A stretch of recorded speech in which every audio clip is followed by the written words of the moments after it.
Good morning, नमस्कार। मैं लेखशेखर शर्मा आपको बायोलॉजी पढ़ा रहा हूं और बायोलॉजी में हम पढ़ रहे हैं नॉन कोर्डेटा के बारे में। ठीक है, ऐसे एनिमल्स जिनके अंदर स्केलेटन सिस्टम नहीं पाया जाता है उन्हें नॉन कोर्डेटा में रखा जाता है। देखिए, इस दुनिया में जितने भी एनिमल हैं उन्हें 11 फाइलम में रखा गया है, 11 संघों में रखा गया है। और देखिए, पढ़ाई तो चलती रहेगी, उससे पहले एक बहुत ही इंपॉर्टेंट बात है कि अगर आप चैनल पर नए हैं तो चैनल को सब्सक्राइब कीजिए, और अगर आपको कोई क्वेश्चन पूछने हैं तो आप नीचे कमेंट सेक्शन में पूछ भी सकते हैं, और वीडियो को पूरा अंत तक देखिए, तभी आपको अच्छे से समझ में आ पाएगा और मेरा ये चैनल बनाने का उद्देश्य भी पूरा हो पाएगा। देखिए क्या पढ़ रहे हैं हम पढ़ रहे हैं नॉन कोर्डेटा के बारे में। देखिए, इस दुनिया में ना 11 फाइलम बना दिए गए हैं। समझिए, आप जितने भी एनिमल्स हैं ना इस दुनिया में, जितने भी एनिमल्स हैं उन एनिमल्स को 11 फाइलम में रख दिया। कितने फाइलम में रख दिया? 11 फाइलमों में रख दिया, 11 संघों में रख दिया। कितने संघों में रख दिया? 11 संघों में रख दिया गया है। ठीक है, जो 1 से लेकर जो 10 तक जो संघ है ना वो होते हैं नॉन कोर्डेट। कौन होते हैं वो? Non chordate. छोटी है स्क्रीन, मैं यहां लिख देता हूं, एन नॉन सी का मतलब नॉन कोर्डेट। जो 11वां फाइलम है ना, जो 11th नंबर का फाइलम है वो है कोर्डेटा। क्या है वो? कोर्डेटा। और कोर्डेट्स के अंदर क्या क्या पाई जाती है बच्चों? कोर्डेट्स के अंदर आपको क्या मिलेंगे? क्लोम स्लिट्स मिलेगी, मतलब कि श्वसन के लिए गिल छिद्र पाए जाते हैं। ठीक है, और नोटोकॉर्ड पाई जाती है। क्या पाई जाती है? नोटोकॉर्ड भी पाई जाती है। और कुछ ऐसे कैरेक्टर्स हैं जो कोर्डेट्स एनिमल में पाए जाते हैं। ठीक है, आज का हमारा टॉपिक क्या है? देखिए, हम पढ़ रहे हैं पहले। देखिए, आप देखिए, दुनिया में जितने भी एनिमल हैं उन्हें 11 फाइलम रख दिया। 1 से लेकर 10 वाले जो हैं, 1 से लेकर 10 वो है नॉन कोर्डेटा और 11वां है कोर्डेटा। अभी कोर्डेटा को तो आप छोड़िए, क्योंकि हम पढ़ी किसके बारे में रहे हैं? नॉन कोर्डेटा के बारे में पढ़ रहे हैं। पहले नंबर पर होता है प्रोटोजोआ। प्रोटोजोआ को रखा गया है। इसमें यूनिसेलुलर स्ट्रक्चर आती है। इसमें यूनिसेलुलर ऑर्गेनिज्म में एक कोशिकीय जीवों को रखा गया है बच्चों इसके अंदर। ठीक है, दूसरे नंबर पर रखा जाता है पोरीफेरा को। जो ये पोरीफेरा है ना, ये छिद्रित प्राणियों का संघ है। कैसे प्राणियों का संघ है? छिद्रित प्राणियों का। पोर, जिन एनिमल्स के अंदर पोर पाए जाते हैं उनको किस में रखा गया है? पोरीफेरा फाइलम में रखा गया है। स्पंज देखा आपने कभी? अपन बोर्ड वगैरह साफ करते हैं जिससे, या जो गाड़ियों की सीटों में लगा रहता है उसको आपने देखा होगा। क्या है बच्चों वो है पोरीफेरा के जीव। स्पंज जैसे दिखने वाले जीवों को पोरीफेरा में रखा गया है। ठीक है, अब तीसरे नंबर का संघ कौन सा है? सिलेंट्रेटा, जिसे निडेरिया भी कहते हैं। सिलेंट्रेटा के एनिमल को निडेरिया क्यों कहते हैं? क्योंकि इनमें निडल समान कांटे पाए जाते हैं, निडल समान स्पिक्यूल्स पाए जाते हैं। इनमें टेंटिकल्स होते हैं और इन टेंटिकल्स के ऊपर क्या पाए जाते हैं? निडल समान स्ट्रक्चर्स पाई जाती है जो इनकी बॉडी की प्रोटेक्शन करती है। ठीक है, आज हम क्या पढ़ने जा रहे हैं? आज हम पढ़ने जा रहे हैं पॉलीमॉर्फिज्म इन सिलेंट्रेटा या पॉलीमॉर्फिज्म इन निडेरिया। ठीक है, किसके बारे में पढ़ेंगे आज हम? पॉलीमॉर्फिज्म इन निडेरिया हम पढ़ेंगे। देखिए ध्यानपूर्वक, पॉलीमॉर्फिज्म इन सिलेंट्रेटा या पॉलीमॉर्फिज्म इन निडेरिया। देखिए, ऐसा बताया जाता है और ऐसा माना जाता है कि जो सिलेंट्रेटा में जो एनिमल है ना, सिलेंट्रेटा में जो एनिमल है उनके अंदर पॉलीमॉर्फिज्म पाई जाती है। क्या पाई जाती है? पॉलीमॉर्फिज्म पाई जाती है, मतलब बहुरूपता पाई जाती है। मतलब कि सिलेंट्रेटा के जो एनिमल है ना, वो जैसे कोई जादूगर नहीं होता, ओ मैंने ऐसे करा और ये लो जोकर के रूप में बदल गया। ओ मैं ऐसे करा फिर मुर्गी बन गया, फिर ऐसे करा बकरी बन गया। तो जैसे ये भी इसी प्रकार से है बच्चों, मतलब कि पॉलीमॉर्फिज्म पाया जा रहा है इनके अंदर, बहुरूपता पाई जा रही है। सिलेंट्रेटा की कोई स्पीसीज है, माना कि ओबिलिया है। क्या है? माना कि ओबेलिया है। अब ये ओबेलिया बताऊं क्या करती है, जैसे कि माना कि ओबेलिया है, ये ओबेलिया के दो इंडिविजुअल्स पाए जाते हैं। क्या पाए जाते हैं? दो इंडिविजुअल्स, यानी कि दो भेद पाए जाते हैं। ठीक है, इंडिविजुअल्स क्या है? किसी स्पीसीज के दो या दो से अधिक रूपों का पाया जाना। वो तो जो रूप पाए जाएंगे ना, वही उसके इंडिविजुअल्स होते हैं, मेन स्पीसीज के। तो ओबेलिया एक मेन स्पीसीज है। अब इसके अंदर बच्चों 2 इंडिविजुअल्स पाए जाते हैं। कितने इंडिविजुअल्स पाए जाते हैं? 2 इंडिविजुअल्स पाए जाते हैं। एक को तो कहते हैं पॉलिप, और दूसरा जो इंडिविजुअल्स होता है, जो दूसरा जो सेकंड वाला जो रूप होता है ना, उसको क्या बोलते हैं? मेड्यूसा कहते हैं। क्या कहते हैं उसको? मेड्यूसा कहते हैं। Polyp and medusa. तो मुझे बताओ ये कैसी मॉर्फिज्म कहलाएगी? ये कहलाएगी डाइमॉर्फिज्म, द्विरूपता पाई जा रही है ओबेलिया के अंदर। ठीक है, देखिए जो इसका ये पॉलिप होता है,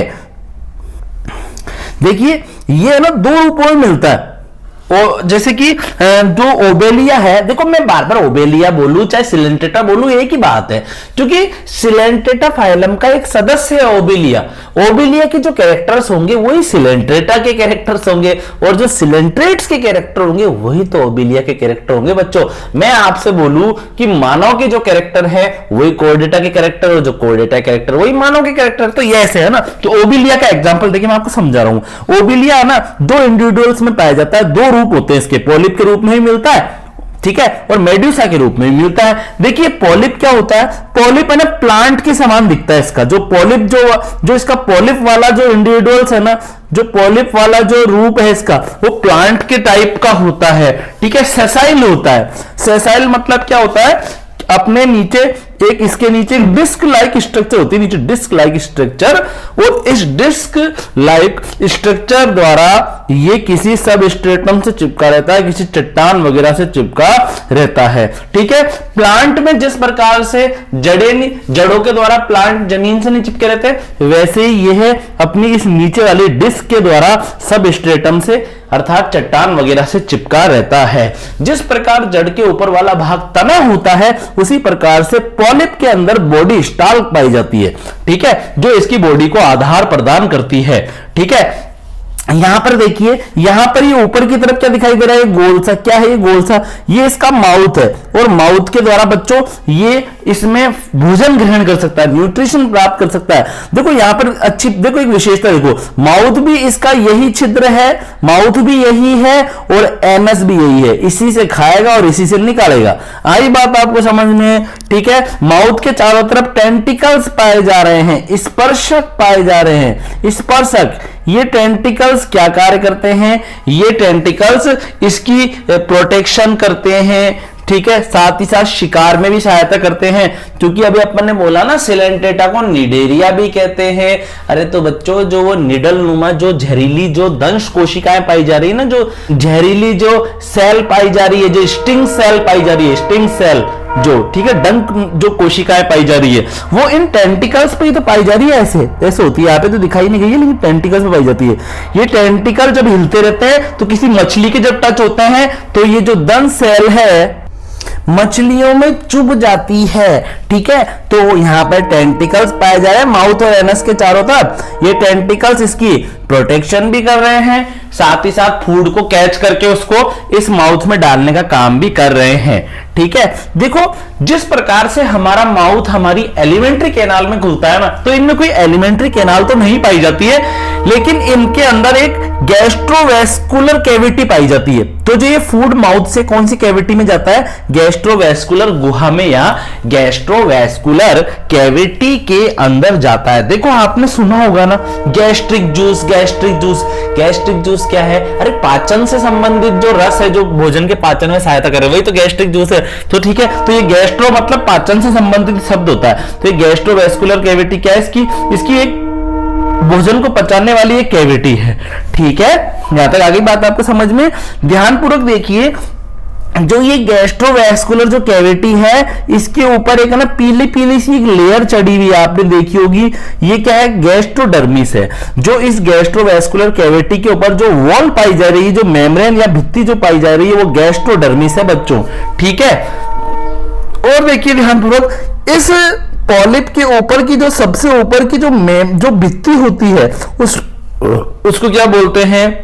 देखिए इस पॉलिप के ऊपर की जो सबसे ऊपरी जो भित्ति होती है उसे क्या बोलते हैं, उसे एपिडर्मिस कहते हैं। क्या कहते हैं उसे? एपिडर्मिस कहते हैं। ठीक है, एपिडर्मिस कहते हैं। ठीक है, और गैस्ट्रोवैस्कुलर कैविटी की जो वॉल है गैस्ट्रोडर्मिस, और जो पूरे के पूरे पॉलिप की जो एक्सटर्नल वॉल है एपिडर्मिस, तो गैस्ट्रोडर्मिस और एपिडर्मिस के बीच में मीजोग्लिया भरा रहता है। क्या भरा रहता है? मीजोग्लिया भरा रहता है।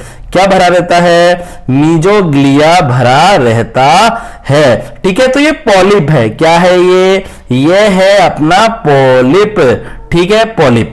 ठीक है, अब ये क्या है बच्चों? ये है मेड्यूसा। किसके बारे में पढ़ रहे हैं? मेड्यूसा के बारे में पढ़ रहे हैं।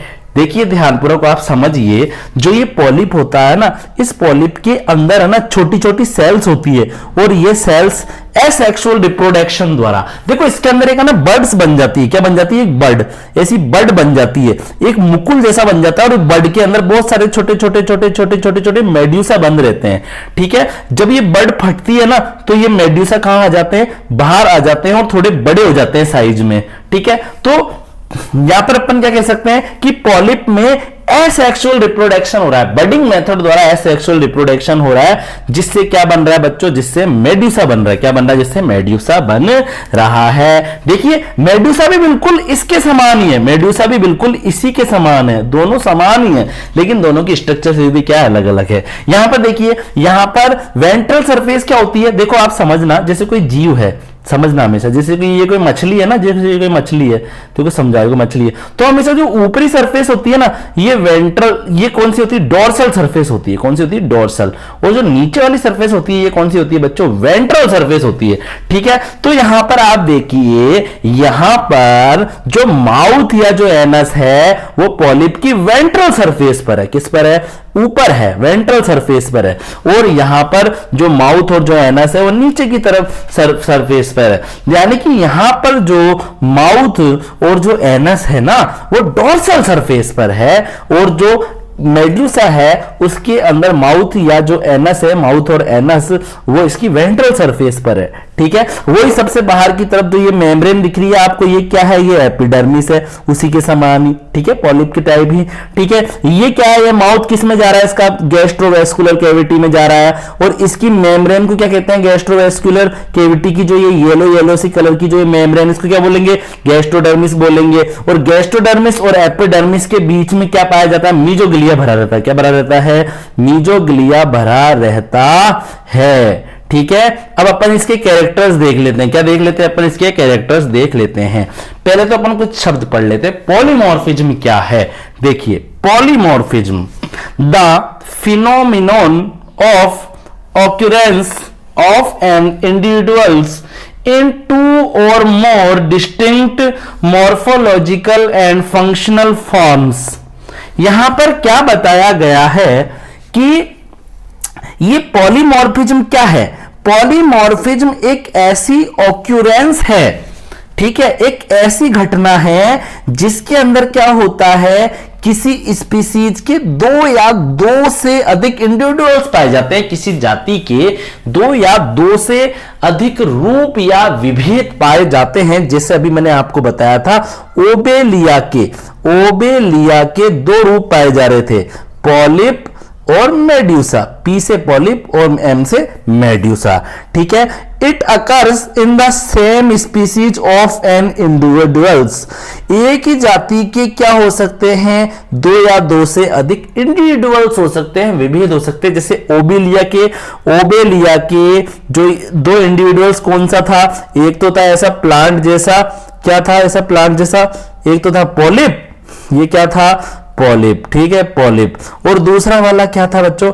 दूसरा था ऐसा अम्ब्रेला लाइक स्ट्रक्चर वाला, ऐसा था मेड्यूसा। क्या था? मेड्यूसा। ठीक है, यहां तक आगे बात आपको समझ में? ठीक है, और देखिए ध्यानपूर्वक, it is also known as genetic polymorphism. अरे बच्चों, मुझे आप एक बात बताओ, अगर आपके में अगर सीधे हाथ की अंगुली में से कुछ सेल ले लूं, जैसे नाखून का टुकड़ा ले लूं, और आपके उल्टे हाथ में से भी मैं नाखून का टुकड़ा ले लूं, मतलब कि अगर मैं आपके लेफ्ट हैंड में से एक नेल का एक पीस ले लूं और राइट हैंड में से भी नेल का एक पीस ले लूं, तो दोनों में डीएनए क्या अलग अलग होगा क्या? दोनों में डीएनए सेम ही होगा। देखिए इस प्रकार की जो पॉलीमॉर्फिज्म होती है ना, इसे क्या बोल सकते हैं अपन? इसे जेनेटिक पॉलीमॉर्फिज्म भी कह सकते हैं। क्या कह सकते हैं इसे?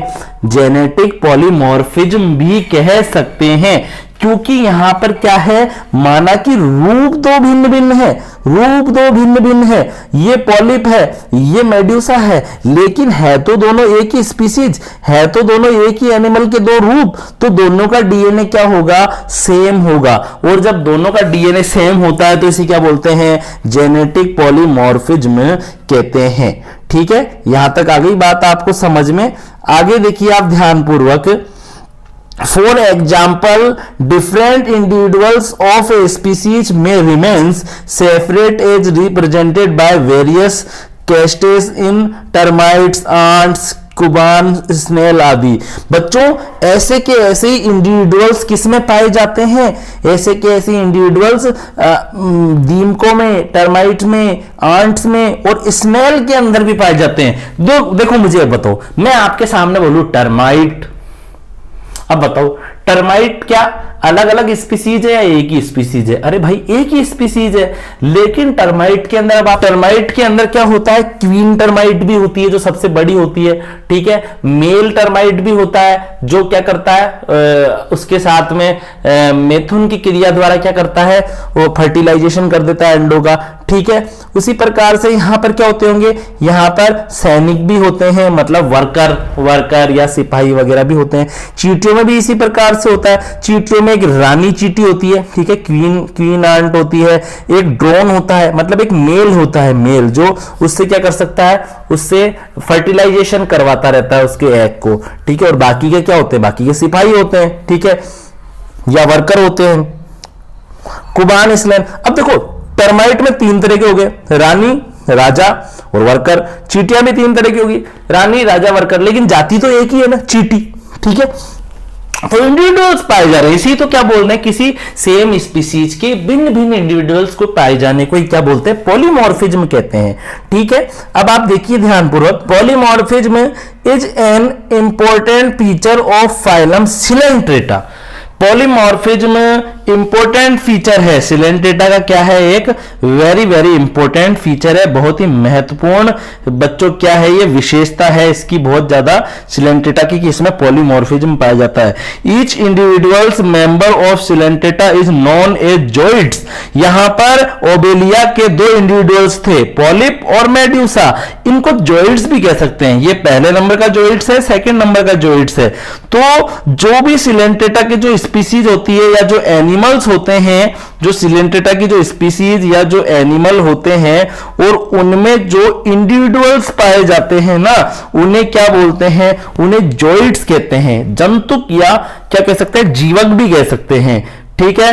And they often unite to form a colony with acts as a single unit. और ये सभी के सभी जोइड्स मेड्यूसा स्टेज के अंदर तो ये पॉलिप अलग अलग रहते हैं, लेकिन पॉलिप के अंदर क्या करते हैं बच्चों, पॉलिप के अंदर ये कॉलोनी बनाकर रहते हैं, और देखने से ऐसा लगता है जैसे ये एक ही यूनिट है, एक ही जीव है, लेकिन पॉलिप एक जीव नहीं है, बल्कि ये तो क्या है बच्चों, कॉलोनी है बहुत सारे जोइड्स की, ठीक है। आगे देखिए आप ध्यानपूर्वक, polymorphic form in Coelenterata, 2 types of zooids. यहां पर क्या बताया जा रहा है, पॉलीमॉर्फिक फॉर्म्स के बारे में बताया जा रहा है सिलेंट्रेटा के बारे में, कि सिलेंट्रेट्स के अंदर कौन कौन सी पॉलीमॉर्फिक फॉर्म्स पाई जाती है, ठीक है। तो 2 टाइप्स की फॉर्म होती है, या अपन कह सकते हैं 2 टाइप के जोइड्स या जंतुक यहां पर पाए जाते हैं, ठीक है। सिलेंट्रेट्स विच में बी सिंगल और colonial, they exist in 2 forms, polyp and medusa.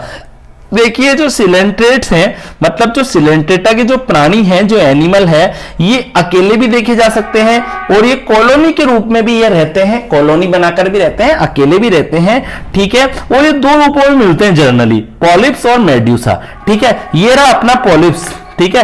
Polyp क्या है? जॉइंट्स की एक कॉलोनी ही है, ठीक है। और ये पॉलिप के अंदर आप देखिए बेसल प्लेट है जिससे सबस्ट्रेटम से चिपका रहता है, ठीक है। ये बीच में क्या पाए जा रहे हैं? रिप्रोडक्टिव टिश्यू पाए जा रहे हैं जिससे बडिंग बनेगी। इन रिप्रोडक्टिव टिश्यू से क्या बन गई? बडिंग बन गई।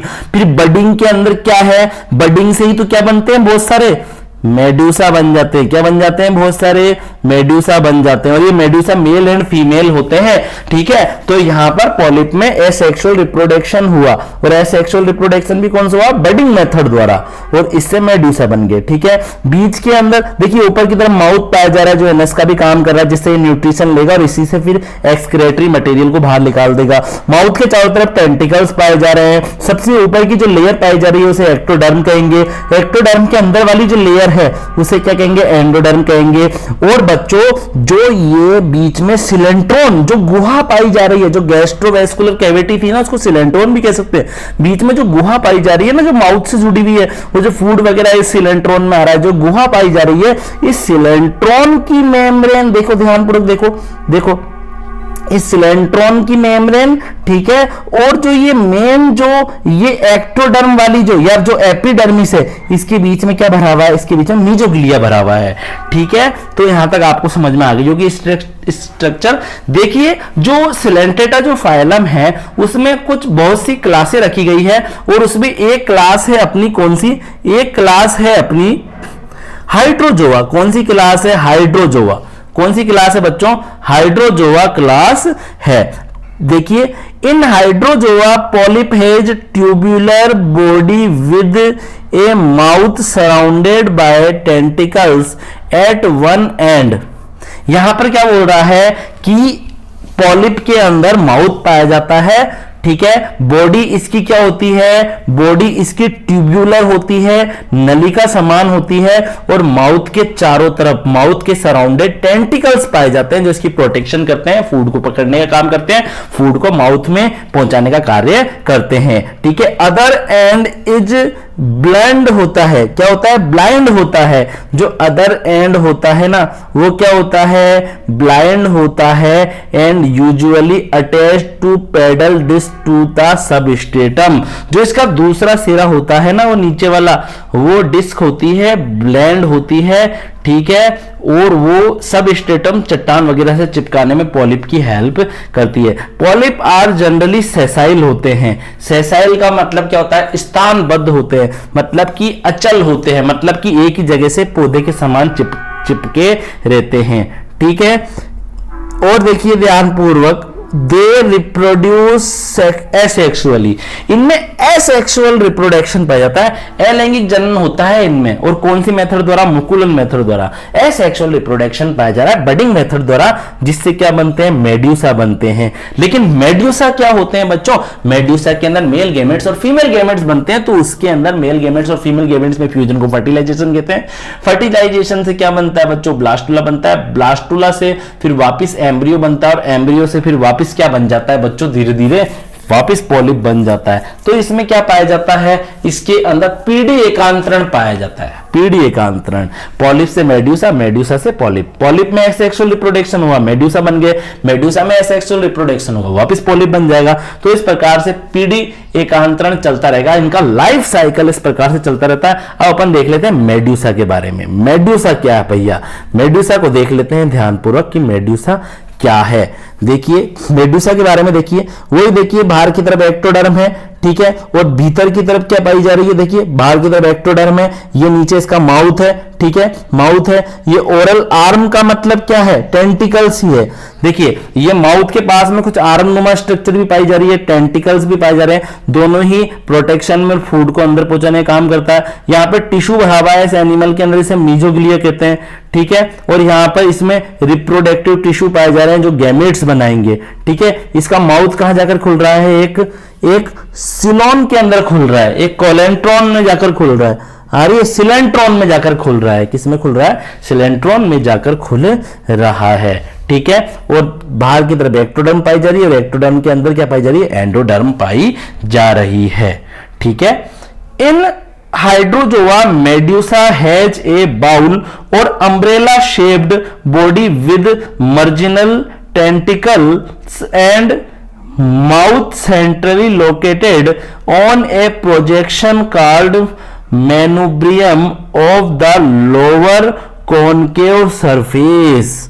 यहां पर क्या बताया गया है, इसके अंदर क्या पाई जाती है, ऊपर वाली सरफेस कैसी होती है, कॉन्वेक्स होती है, और नीचे वाली सरफेस कैसी होती है, कॉनकेव होती है। ऊपर वाली उत्तल तल है और नीचे वाला इसका अवतल है। ठीक है, नीचे की तरफ क्या पाया जाता है, टेंटिकल्स पाए जाते हैं, और सेंटर के अंदर क्या पाया जाता है, बीच में माउथ पाया जाता है। ठीक है, माउथ फूड को एंटर करने का कार्य कर रहा है। ठीक है, फूड को ग्रहण करने का कार्य कर रहा है, साथ ही साथ ये किसका काम कर रहा है, प्रोजेक्शन का कार्य भी करता है। प्रोजेक्शन मतलब जब एक रॉकेट उड़ता है तो कैसे उड़ता है, रॉकेट गैसों को नीचे की तरफ फेंकता है और गैसें रॉकेट गैसों को नीचे फेंक रहा है तो गैसें रॉकेट को ऊपर फेंक रही है तो रॉकेट ऊपर पहुंच जाता है। इसी प्रकार से ये भी अपने माउथ द्वारा पानी नीचे फेंकता है।